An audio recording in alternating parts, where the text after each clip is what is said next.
Brought to you by V-Guard, co-powered by Sensodyne and Vimal. పలుకులలో kesari. Associate sponsor Ultratech Cement. ఎవరైనా పెద్ద పెద్ద వాళ్ళు ఏవురా ఇంత దుర్మార్గంగా ఉంది అన్నెసరిగా ఎన్నిసార్లు ఈయన మీదకి ఎలా వస్తారు అంటే అందరు వేళ్ళు చంద్రబాబునే కానీ చంద్రబాబుని ఎవడు ఏమీ పేకలేడో ఎందుకంటే అతను బీజేపీతో పొత్తు పెట్టుకున్నాడు. బీజేపీలో పొత్తు పెట్టుకుంటే దేవుడైపోతాడు, ఓ తమ్ముడైపోతాడు, మోడీ గారు సొంత తమ్ముడైపోతాడు, సొంత అన్న అయిపోతాడు. ఏమన్నా చేసుకో, ఏమైనా చేస్తా, ఎవడరా నన్ను పీకేది పలానా వాడిని రోడ్డు మీద చంపితే అని ధైర్యంగా ఒక చంద్రబాబు నాయుడు ఒక ముఖ్యమంత్రిని ఛాలెంజ్ చేస్తున్నాడంటే చూడండి దేశంలో ఎంత పిటి అంటే ఒక ఆంధ్రప్రదేశ్లో ప్రజల ప్రేమతో 151 ఎమ్మెల్యేలతో గెలిచి బాగా పరిపాలిస్తున్న ముఖ్యమంత్రి నేను ఎప్పుడు చచ్చిపోతానో నాకే తెలియని అని ఇన్సెక్యూరిటీతో ఉన్నాడంటే బికాజ్ ఆఫ్ చంద్రబాబు నాయుడు. ఇంకేంటి డెమోక్రసీ? మోడీ గారు ఇంకా మీ నిజాయితీ ఏంటి చెప్పండి. మీరంటే నాకు బాగా ఇష్టం. ఇంత హానెస్ట్ ఫెలోస్ కూడా చంద్రబాబుకి ఎందుకు భయపడుతున్నారు? ఆయన వల్ల దేనికోసం? ఆఫ్టర్ ఆల్ 2 ఎంపీల కోసమా? ఇప్పుడు మీతో అతను పొత్తు పెట్టుకున్న తర్వాత ఏం చేస్తున్నారో తెలుసా? డైరెక్ట్ అయిపోయాడు. మీ అందరు తెలుగుదేశాన్ని అండగా ఉన్న రాళ్లతో కొట్టండి జగన్మోహన్ రెడ్డిని. నేను అనుకున్నాను జగన్మోహన్ రెడ్డిని మసి చేయండి,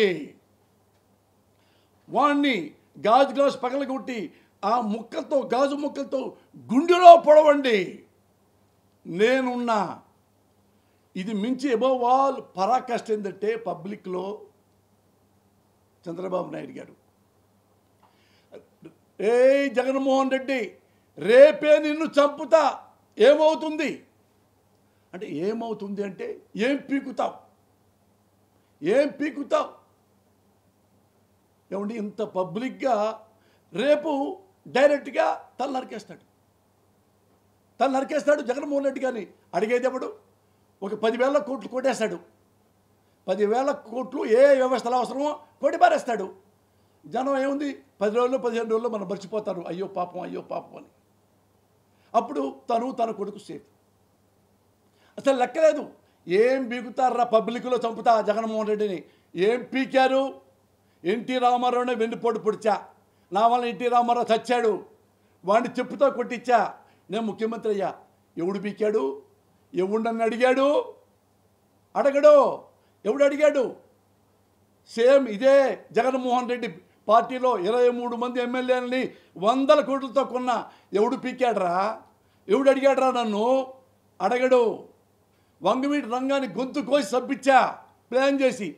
ఎవడు పీక్కున్నాడు? ఎవడు కాపులు ఏం చేశారు? నన్ను ఏమీ చేయరు. చూసుకోండి.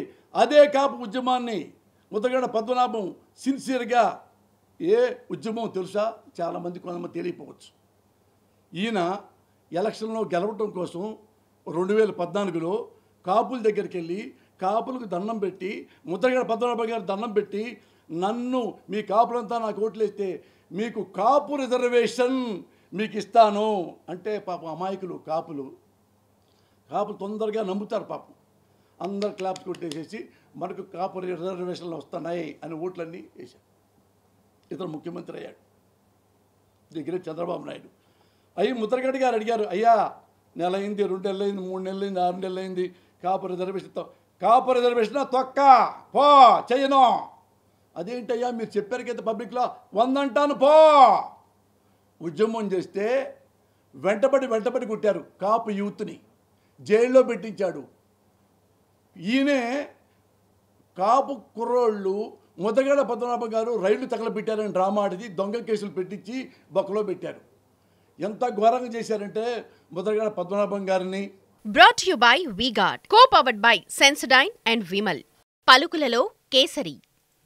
Associate sponsor Ultratech Cement.